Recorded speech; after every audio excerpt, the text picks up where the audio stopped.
नमस्कार, मैं एस कपकोटी। आप देख रहे हैं उत्तराखंड आज तक। जैसा कि आप सब लोग जानते हैं कि इस समय पूरे प्रदेश में निकाय चुनाव को लेकर बैठकों का दौर शुरू है और अल्मोड़े में भी जब से नगर पालिका जो है नगर निगम बनी और उसके बाद नगर निगम का जो मेयर का पद है वो महिला होने से तो यहाँ महिलाओं की लंबी होड़ लगी हुई है दावेदारों की। दूसरी ओर कांग्रेस में नाराजगी भी इस बात को लेकर है कि जो कांग्रेस का जो जमीनी कार्यकर्ता है उसकी कहीं न कहीं अनदेखी की जा रही है और किसी अचानक कोई एक कैंडिडेट को मेयर का दावेदार बनाया जा रहा है। तो इसी को लेके हम एक बार फिर पूर्व दर्जा मंत्री बिट्टू कर्नाटक के ऑफिस पहुंचे हैं। हमने ये सुना है कि उनके ऑफिस में भी बैठकों का दौर जारी है। अब वो क्या सोच रहे हैं, किस तरीके से बैठक है, क्या कारण है इन बैठकों का, उन्हीं से जानते हैं। स्वागत है आपका सर। से अल्मोड़े में ये मेयर के चुनाव की जो बात चली है तब से आपके यहाँ भी बैठकों का दौर जारी है और किस तरीके की बैठक आपके यहाँ चल रही है, क्या इस बैठक के हम मायने मानते हैं? कांग्रेस में मेरे ख्याल से जो दावेदार हैं उनकी लिस्ट फाइनल हो गई है, क्या जानकारी है?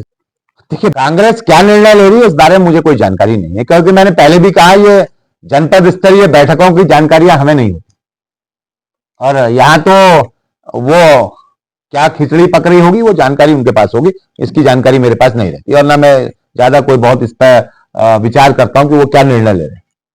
रही बात, ये बहुत सम्मान की बात है, मैंने पहले भी कहा और मैं धन्यवाद करूंगा राज्य सरकार का कि मातृशक्ति का सम्मान अल्मोड़ा और पिथौरागढ़ नगर निगम बनने के बाद उन्होंने मातृशक्ति का सम्मान किया और हमारी मातृशक्ति जो लगातार इस राज्य के निर्माण के लिए संघर्ष करती थी। ये राज्य का निर्माण किसी राजनीतिक व्यक्ति के द्वारा नहीं किया गया है, इस राज्य का निर्माण हमारी मातृशक्ति के माध्यम से हुआ है। घर से निकलकर उस मातृशक्ति ने इस उत्तराखंड राज्य के निर्माण में अपने प्राणों की भी आहुति दी है। रामपुर तिराहा कांड से लेकर ऐसे अनेकों स्थानों पर हमारे महिलाओं के साथ अभद्रता भी हुई और उन्होंने अपने प्राणों की आहुति भी दी। गढ़वाल की वो महिलाएं जगह जगह निकलकर जब वो आगे बढ़ी उस समय की तात्कालिक केंद्र सरकार भी और राज्य सरकार भी हिला के रख दी उन्होंने, तब राज्य का निर्माण हुआ। और आज मैं और मेरा परिवार यहां तक सीमित हो गया है। राज्य केवल एक व्यक्ति कैसे आगे आ जाएगा? कैसे हमारी मातृशक्ति का सम्मान नहीं होगा? आज अगर मातृशक्ति का सम्मान नहीं होगा तो अपने सामाजिक राजनीतिक जीवन की बलि देने को भी हम तैयार हैं। मैंने पहले भी कहा था, मैंने तब सामान्य सीट में मेयर का दावेदार था, हमने दावेदारी 22 में की थी, हम नहीं आए उस कैटेगरी में, हम केवल पासिंग मार्क के साथ रह गए। लोग विशेष योग्यता के साथ थे, उन्होंने विशेष योग्यता के साथ परीक्षा उत्तीर्ण की होगी तो उनको मिला, हमने उसमें कहीं सहर्ष स्वीकार किया। आज क्या हमारी वो मातृशक्ति के पास इतनी योग्यता नहीं है जो 8-10 महिलाओं ने, हमारी बहनों ने, हमारी माताओं ने दावेदारी की है? क्या पार्टी के पास कोई ऐसा कार्यकर्ता नहीं है जो मेयर पद के लिए आज यहां पर कांग्रेस पार्टी का प्रत्याशी बनाया जा सकता है? मेरा तो केवल अपने पार्टी के आला पदाधिकारियों से, मैंने दोनों माननीय हरीश रावत जी से भी, करण मेहरा जी से भी आग्रह किया है, जो निर्णय हो बहुत सोच समझ के हो और अगर कोई गलत निर्णय होता है मातृशक्ति के सम्मान में मैं किसी भी हद तक जा सकता हूं। बैठकों का दौर निश्चित तौर पर जारी है।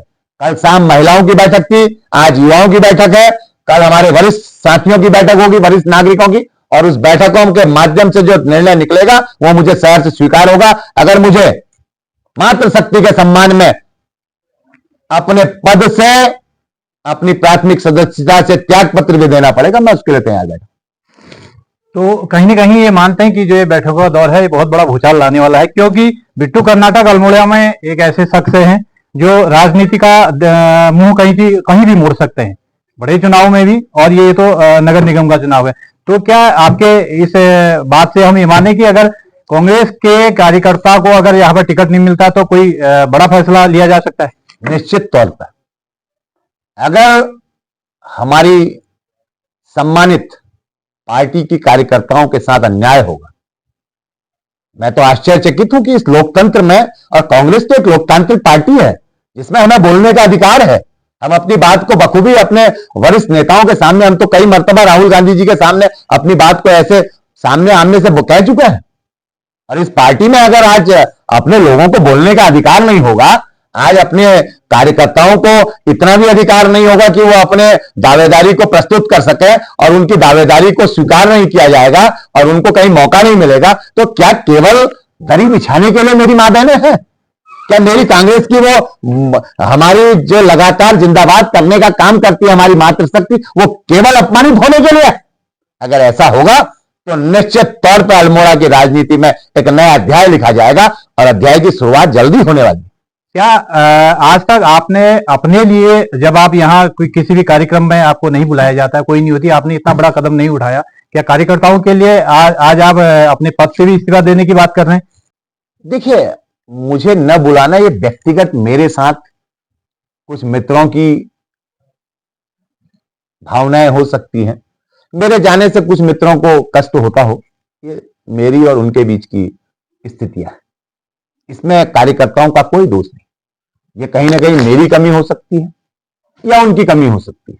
ये आत्ममंथन करने की उनको आवश्यकता है, मुझे नहीं। मैं तो नहीं भी जाता तब भी कांग्रेस पार्टी जिंदाबाद करने का काम करता हूं।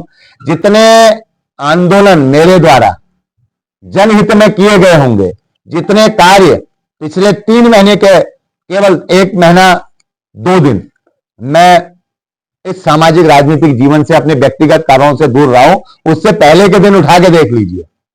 मैं दिल्ली से भी 2 कार्यक्रम करने के लिए, केवल 2 कार्यक्रम थे, एक क्रिकेट टूर्नामेंट का समापन और बसर इंटर कॉलेज में छात्रों का सम्मान कार्यक्रम। मैं दिल्ली से भी उन कार्यक्रमों को करने के लिए आया हूं। मेरे अलावा क्या इतने समय मैं चुनाव अवधि की बात नहीं कर रहा हूं। चुनाव अवधि में तो हर मेढक टरटराने लगते हैं, जैसे बरसात में मेढक टरटराते हैं, ऐसी चुनाव अवधि में बात चुनाव आ रहे हैं तो सब, किसी के यहां अगर कोई खुशी का अवसर है तो सब नेता लाइन में कतार में खड़े होकर हाथ जोड़ने लग जाते हैं, और किसी के यहां गमी का कोई अवसर आएगा तो उसके यहां कंधा लगाने के लिए होड़ मच जाती है। मैं कह रहा हूं, क्या चुनाव अवधि के दौरान उस समय को छोड़कर 2022 से 24 के बीच में मेरे से ज्यादा कार्यक्रम अगर किसी व्यक्ति ने किए हो, जनहित के कार्यक्रम, चाहे सड़क की बात हो, चाहे पेयजल की बात हो, चाहे विद्युत की बात हो, चाहे नगरपालिका की समस्याओं की बात हो, चाहे हमारे एनएच की बात हो, हमारे ऊपर तो कई मुकदमे भी दर्ज किए गए, और उसके अलावा इस राज्य के युवाओं को कहीं वो भटकाव के मार्ग में तो नहीं बढ़ रहे हैं, उन्हें नशे से दूर रखने की बात हो, मेधावी छात्र छात्राओं के सम्मान की बात हो, हमारे अतिरिक्त यदि कोई और कर रहा है तो बताइए। वो मेरा व्यक्तिगत कार्यक्रम हो सकता है, मुझे किनारे करने की एक अलग होड़ हो सकती है, लेकिन यहां कार्यकर्ताओं की बात है, यहां मेरी मातृशक्ति की बात है। जिस मातृशक्ति ने इस उत्तराखंड राज्य का निर्माण करवाया, जिस मातृशक्ति ने अपने बारे में, अपने परिवार के बारे में नहीं सोचा, और उन्होंने इस राज्य को बनाकर, जिनको ग्राम प्रधान बनने की स्थिति में जो लोग नहीं थे, उन्हें आज कई महत्वपूर्ण पदों में बैठा दिया। आज उनके सम्मान की बात के लिए अगर मुझे अपने राजनीतिक जीवन को भी दांव पे लगाना पड़ेगा तो मैं निश्चित तौर पे आज लगाने को तैयार बैठा हूं। लेकिन कर्नाटक की एक बात समझ में नहीं आती है, आप जिस तरीके से कार्यकर्ताओं के फेवर में हर वक्त रहते हैं, और ये सत्य है कि आपके बराबर किसी ने यहाँ पर जनहित के काम नहीं किए हैं। इसका एक बार ये भी हो सकता है कि इसीलिए आपको नहीं बुलाते हैं, शायद वो भय में रहते होंगे कि कहीं मेरे से ज्यादा काम इनके हैं तो क्या पता इनका नंबर ना बढ़ जाए। दूसरी ओर जिस तरीके से लगातार आपको यहाँ पर जिला स्तर पर जो अनदेखी की जाती है, आप बार बार कार्यकर्ता करते हैं, वो कार्यकर्ता आपके साथ कितने खड़े होते हैं? कार्यकर्ता मेरे साथ खड़े हो ना हो बात अलग है, लेकिन वो पार्टी के साथ खड़े हैं। पार्टी सर्वोपरि होती है, व्यक्ति सर्वोपरि नहीं होता। आज मैं एक व्यक्ति हूं, लेकिन कांग्रेस एक पार्टी है। अब आज कांग्रेस पार्टी का ही अगर अहित करने के लिए कोई लोग तैयार बैठे हैं तो साहब जय हो आपकी, आपको ये ऐसी स्थिति मुबारक हो, और हम अब निर्णय लेने को बाध्य हैं, क्योंकि कार्यकर्ता का सम्मान की बात है। अपने सम्मान और अपने अपमान को तो हम कड़वा घूट पी लेते हैं, क्योंकि कई बार हमें लगता है कि हो सकता है हम इस योग्य नहीं है, हो सकता है हमारे अंदर अनेकों कमियां हैं, लेकिन मेरे कार्यकर्ताओं के बीच में भी अगर ऐसी कमियां आ गई, मेरी मातृशक्ति के भीतर भी इतनी कमियां आ गई, मेरे अंदर तो हजारों कमियां मैं मान रहा हूं, मैं पुरुषोत्तम नहीं हूं, मैं भगवान राम के बताए हुए मार्ग में चलने का प्रयास कर सकता हूं, भगवान राम को अपने अंदर प्रवेश कराने की कोशिश कर सकता हूं कि उनसे कुछ सीखकर अपने जीवन में आत्मसात करूं, लेकिन भगवान राम नहीं बन सकता। वो पुरुषों में उत्तम थे तब पुरुषोत्तम कहा गया, लेकिन यहां तो बड़े बड़े उत्तम है, ऐसे उत्तम है कि साहब बाकी इनके अलावा कोई और है ही नहीं। तो यह संभव नहीं है।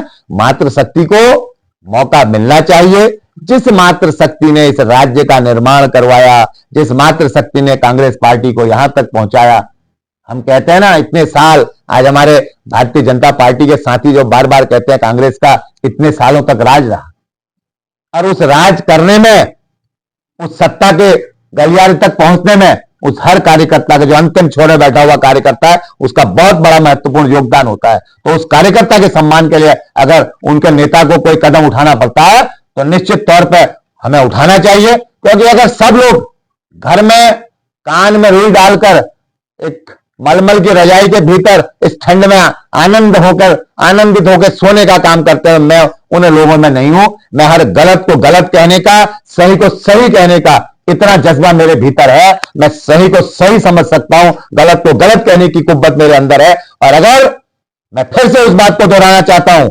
अगर मातृशक्ति का अपमान हुआ हमारी पार्टी में, तो मुझे कोई ठोस कदम उठाना पड़ेगा जिसका पूरा दारोमदार पार्टी के ऊपर है, आला कमान के ऊपर है। वो सही निर्णय ले और पार्टी निश्चित तौर पर जीत की ओर अग्रसर होगी। बार बार पैराशूट की बात आ रही है यहाँ पर। क्या अगर पार्टी की कार्यकर्ताओं में से किसी को टिकट नहीं मिलता तो पैराशूट से किसी को दिया जाता है, तो फिर क्या रहेगा आपका स्टैंड? देखिए, आत्ममंथन का दौर चल रहा है। हमने भी कहा पैराशूट, मैंने आपसे जैसे पहले भी कहा, अब जब पैराशूट ही से कूदना है तो फिर भाई मेरी पत्नी भी पैराशूट ले आई है, उन्होंने भी एक पैराशूट खरीद लिया है और कमर में बांध के तैयार बैठी हैं, केवल बटन दबाने की देर है। बस खाली धक्का मारेंगे और बटन दबा देंगे, वो भी पैराशूट लेकर तैयार बैठी है। लेकिन मैंने पहले भी जैसा अपने सभी साथियों से कहा, और मैं क्षमा प्रार्थी हूं, मैं पैसे, क्योंकि मेरी पत्नी कोई राजनीतिक नहीं और ना उसका चुनाव लड़ने की कोई इच्छा है और ना मेरी इस चुनाव में। ऐसा नहीं है कि मैं कोई साधु संत हूं कि साहब मैं चुनाव नहीं लड़ूंगा, कह रहा हूं मैं निश्चित तौर पर चुनाव लड़ूंगा। जो चुनाव मुझे लड़ना है उस चुनाव को लड़ूंगा। लेकिन इस चुनाव में मेरी कोई भागीदारी एक प्रत्याशी के तौर पर ना मेरी है, ना मेरी पत्नी की है, ना मैंने कोई दावेदारी की है। लेकिन अगर हमारी मातृशक्ति का अपमान होगा, हमारी मातृशक्ति के साथ कोई गलत व्यवहार किया जाएगा, तो मजबूरन हमें फिर कुछ पैराशूट अपना भी खोलना पड़ेगा, फिर उस पैराशूट का उपयोग करेंगे। तो कहीं ना कहीं अगर कांग्रेस में जमीनी कार्यकर्ता को अगर टिकट नहीं मिलता तो हम ये मान सकते हैं कि फिर एक अलग जो कांग्रेस का बड़ा धड़ा है वो भी खड़ा हो सकता है। कि अब मैं धड़े की बात तो नहीं करता, कांग्रेस किसी धड़े में नहीं है। बस हाँ इतना जरूर है कि कुछ मित्र अलग जागर लगा रहे हैं, उनके डंगरिया अलग हैं और हम अपने तरीके से जागर लगा रहे हैं। क्योंकि ये तो हमारी देवभूमि की सभ्यता संस्कृति है, सब अलग अलग जागर लगाते हैं। कोई नारसिंह को मानता है, कोई गोलजू को मानता है, कोई भोलनाथ जी को मानता है, तो सब अपनी थाली बजा रहे हैं। मैं अपनी थाली अपने तरीके से बजा रहा हूं। जब उनकी थाली में हमारा देवता नहीं टिक पा रहा था तो मैंने अपनी थाली अलग कर दी और अपना जागर लगाना अलग प्रारंभ कर दिया। जब उनको, क्योंकि मेरे देवता को नहीं संभाल पा रहे थे, उन्हें लगा कि इसका देवता ज्यादा हावी है, तो भैया हमने अपने देवता को इधर अलग से थाली बजाना शुरू कर दिया। यही हम नाच रहे हैं, हम उनके साथ नहीं नाच पा रहे। लेकिन किसी बड़े चुनाव में जहां पार्टी का हित और अहित होता था, तो मैं एक कांग्रेस कार्यकर्ता के रूप में मैंने, जहां मुझे पार्टी के, क्योंकि मैं प्रदेश कांग्रेस कमेटी का वरिष्ठ उपाध्यक्ष हूं और पार्टी ने मुझे सब पदों में नवाजा, क्योंकि ऐसा नहीं, मैं ये नहीं कहूंगा कि पार्टी ने मेरा कोई सम्मान नहीं किया, पार्टी ने मुझे सब पदों से नवाजा। लेकिन आज की स्थिति जो मैं देख रहा हूं, पार्टी को कमजोर करने के लिए अगर ऐसा चीज किया जाएगा, अरे मेरा मेरा मेरा मेरा जो चल रहा है, अरे भाई तेरा कब तक चलेगा? दूसरों का भी तो कहो, इनका भी तो कहना शुरू कर दो। आप मेरा मेरा मेरा कर दो ना, अरे दो कहो ना, इनको कार्यकर्ता कह दो, तो बेचारे वो भी नाचने लगेंगे, उनको भी थोड़ा उत्साह होगा। तभी हमारा कार्यकर्ता कब इस बात को सोचेगा? वो बेचारी की तो स्थिति केवल जिंदाबाद जिंदाबाद लाए, और बिना अपना ही आलू पूरी बना के भी ला रहे हैं और जिंदाबाद भी कर रहे हैं हमारी। तो कब तक ऐसा चलेगा? उनसे कहो कि कभी हम भी इनकी जिंदाबाद कर ले। कभी ये सौभाग्य मिले नेताओं को जो बड़े कुर्ते पैजामे, लंबे क्रीज बिल्कुल टूटती नहीं है, कलफ नहीं खराब होता, उनका थोड़ा वो भी कभी किसी कार्यकर्ता की जिंदाबाद कर रहे हैं तो उस कार्यकर्ता को भी अच्छा लगेगा।